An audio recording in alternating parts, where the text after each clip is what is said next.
Hello everyone.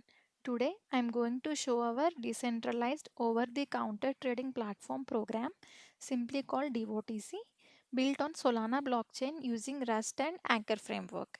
It is a permissionless OTC platform. It enables token sellers to create deal and they can specify what tokens they want to sell and what tokens they are expecting from the buyers and how much amount of tokens they want to sell and the minimum price they will accept, as well as it allows buyers to bid competitively with the tokens that the seller is expecting. And finally, once the deal reaches its conclusion time, the owner will conclude the trade by matching the best bids. Let's walk through the technical stack that we have used by building our program. Cross program invocation. Here is how programs on Solana talk to each other. Here, this allows our smart contract to securely interact with Solana's token program to execute transfers.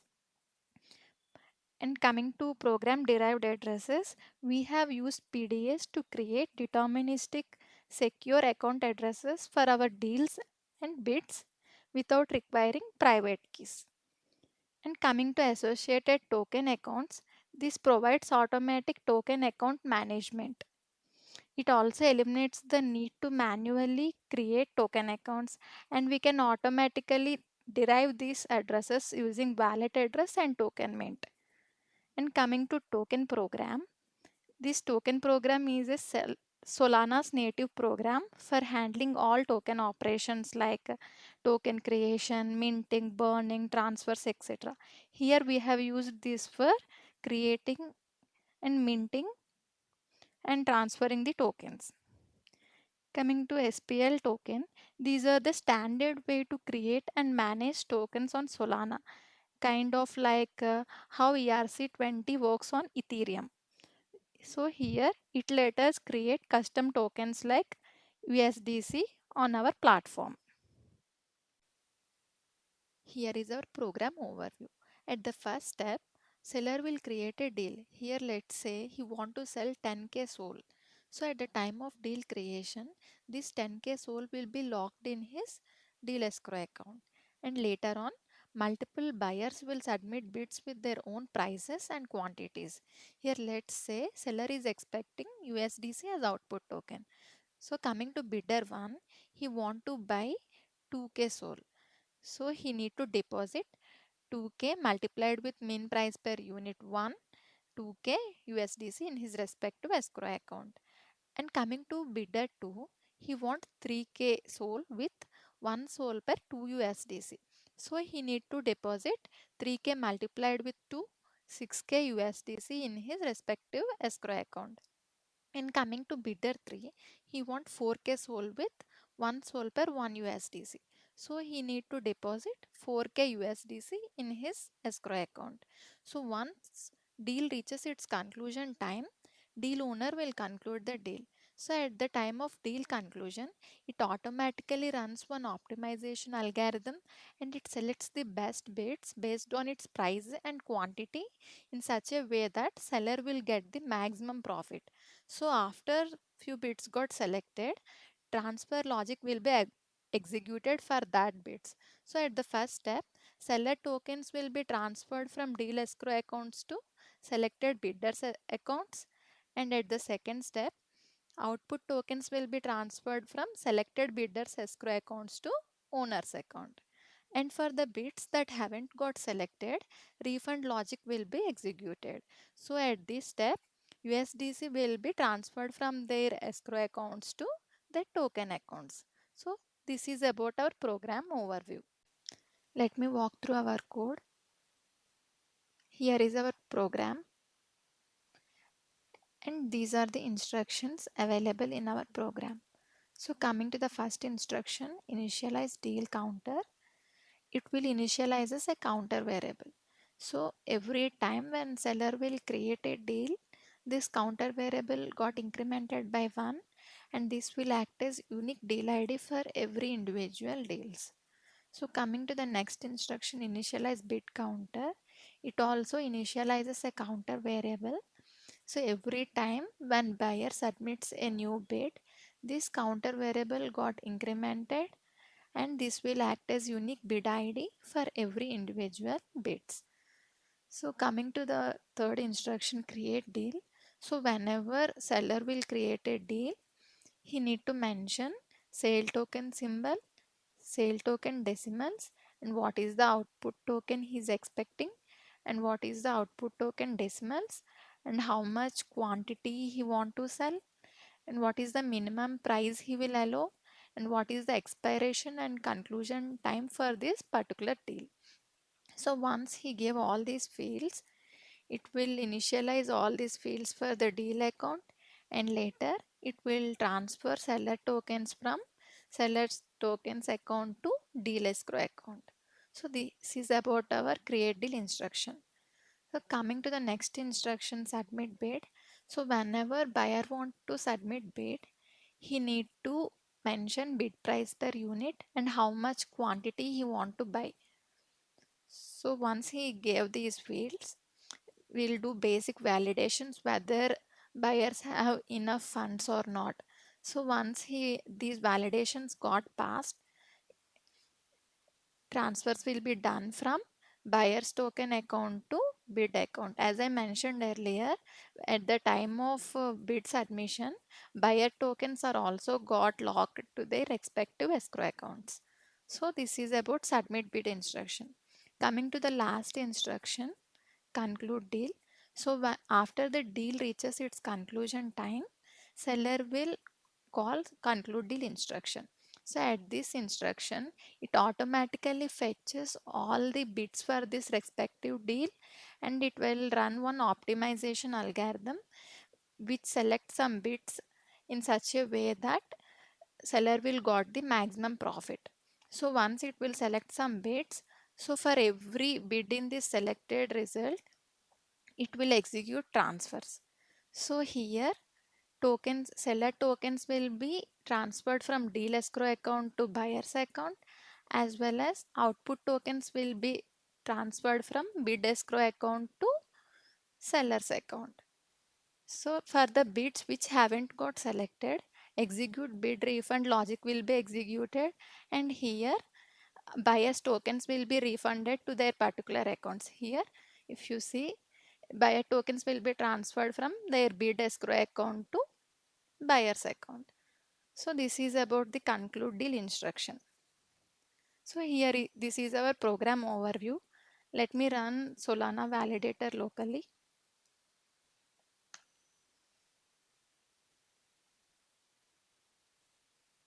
So here Solana validator is running, and let me build my program and deploy it using Anchor deploy.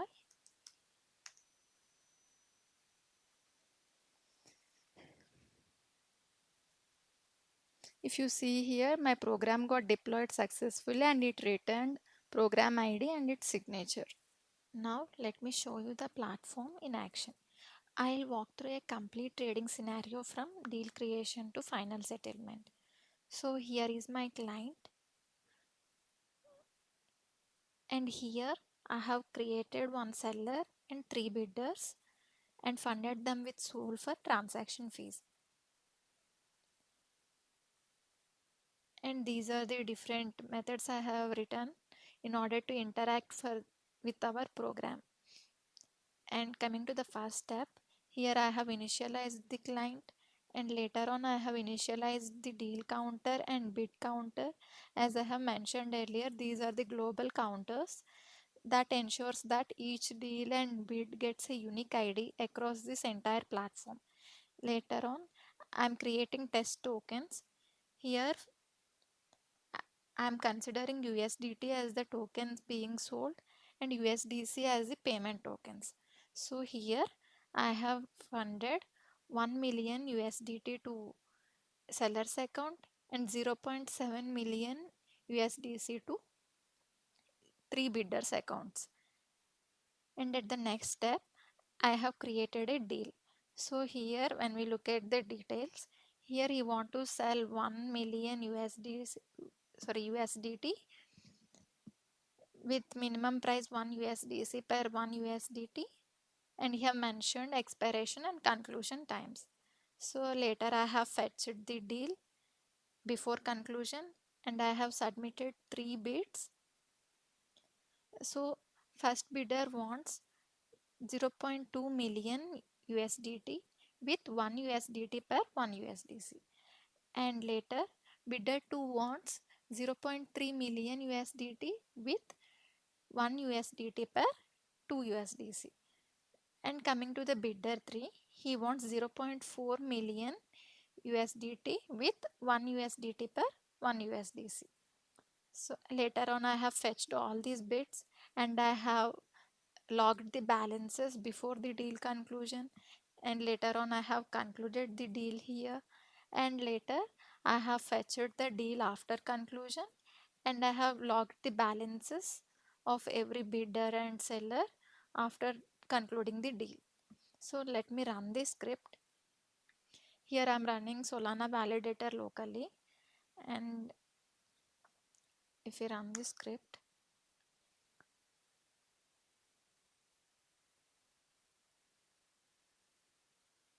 so if you look at this here, these key pairs got funded with Sol and the test accounts got created and the deal got created with ID1, and later on I have fetched the deal. So before deal got concluded, its status is active and then there are no bids yet and no bids are selected yet, and later on 3 bidders have submitted bids. So if we fetch the bids, and so here I have fetched the bids. So if we look at into the bid 1, here bidder 1 wants 0.2 million USDT with 1 USDT per 1 USDC. So he want to deposit this much in his escrow account, and later coming to bidder 2, he wants 0.3 million USDT with 1 USDT per 2 USDC. So he need to deposit 0.3 million multiplied with 2, 0.6 million USDC in his escrow account. And later on coming to bidder 3, he want 0.4 million USDT with 1 USDT per 1 USDC. So he need to deposit maximum this much in his escrow account. So these are the balances before the deal conclusion. Here the seller has 0 USDT tokens because these are locked in the escrow, and output tokens are also 0 because he haven't been submitted, the deal haven't been created yet. So coming to the bidder 1, here deal haven't been concluded yet, right? That's why here bidder 1, bidder 2, bidder 3 sale tokens account has 0 balances, and each bidder has their remaining USDC after their deposits. For example, here bidder 1, every bidder has 0.7 million USD, right? So bidder 1 deposited 0.2 million USDC in his escrow account. So here is the 0.5 million USDC, which is the remaining account. Here also bidder 2 deposited 0.6 million USDC in his escrow account. So here is the 0.1 million USDC. And coming to this, bidder 3 deposited 0.4 million USDC in his escrow account. So here 0.3 is his remaining USDC. So after the deal got concluded, if you fetch the deal, here you can see that these 3 bits got submitted to deal and these 3 bits are also got selected, and here is the balances after the deal conclusion. Here now the seller has 1.2 million USDC. That is the 0.6 million from the bidder 2 and 0.2 million from the bidder 1 and 0.4 million from the bidder 3. And here bidder 1 got 0.2 million USDT and bidder 2 got 0.3 million USDT and bidder 3 got 0.4 million USDT. So here is one scenario. Let me walk through another scenario, like here just submit 2 bids only.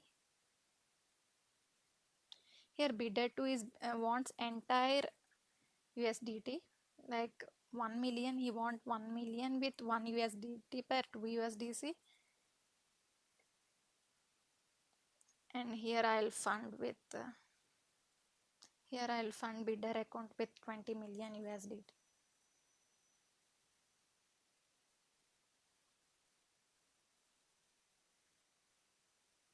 Now let me run this scenario.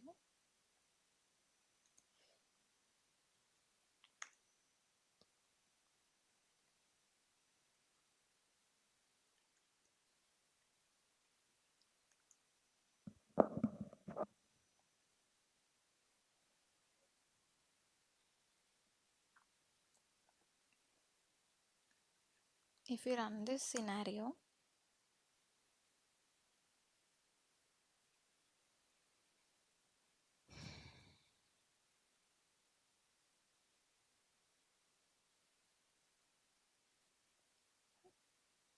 so here if you look at here, bidder bidder 1 deposited 0.2 million USDC in his escrow account, and bidder 2 deposited entire 2 million USDC in his escrow account, and bidder 3 haven't submitted any bid, so he has 2 million USDC in his account. So after the deal got concluded, here bidder 1 and 2 have submitted the bids. But if you look at it into the selected bids, only bid 2 got selected. So here again after the deal conclusion, the bidder amount got refunded from his escrow account, and now he has 2 million USDC. And bidder 2 also has 2 million USDC, and bidder 2 now got 1 million USDT, and seller will got 2 million USDC. So this is a overview of our program.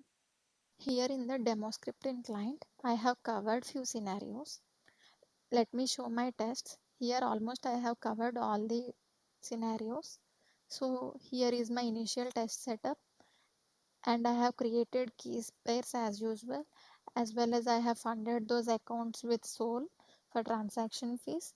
And here I have created helper functions for deal creation and bid submission. And let me skip the test cases that I have been already shown you in the client demo script.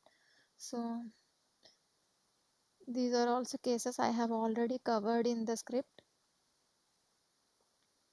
and these also I have already covered. So coming to this case, it should handle partial bid fulfillment correctly. So let's take a scenario that seller want to sell 1000 USDT, but buyer wants to buy 2000 USDT. So for that he have transferred 2000 USDC to his escrow account. But in this case, only 1000 USDT will be transferred to buyer's account, as well as only 1000 USDC will be transferred to seller's account, and that remaining 1000 USDC will be refunded to this buyer's account. So I have added few assertions here in order to make sure that all is going as expected. And coming to the next case, it should fail when bid does not belong to a deal. Here I have created a deal and I have submitted two bids for that deal, and I have created another deal 2, and I have submitted another bid for that deal 2. Here at the time of deal conclusion, I have given that bid 3 which belongs to deal 2 in the remaining accounts. So here that bid 3 does not belongs to this deal, right? So it should have to throw error. So I have added assertions for that case. And coming to the next case, it should fail when non-seller tries to conclude a deal. So here for now, only owner will have authority to conclude a deal after deal conclusion time.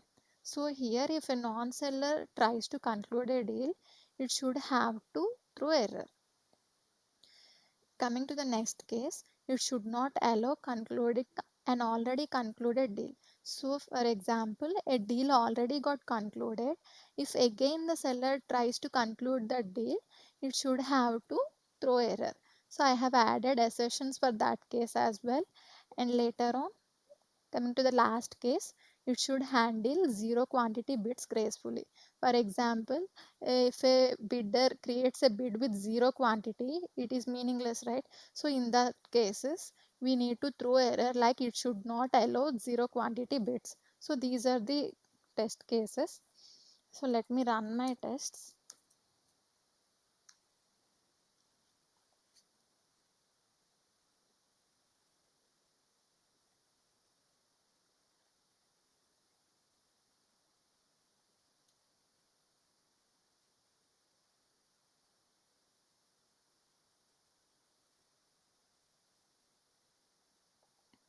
So if you look at here, deal created successfully and first bid also submitted successfully and second bid also submitted successfully, as well as deal conclusion was successful and partial bid fulfillment also got successful. And let's wait for error cases.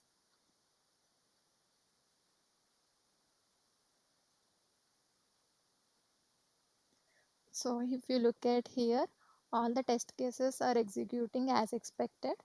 So this is all about our DOTC program. Thanks for watching. If you guys appreciate our work, please consider supporting us by delegating to the Bitbit validator. You will find the delegation links in the description below.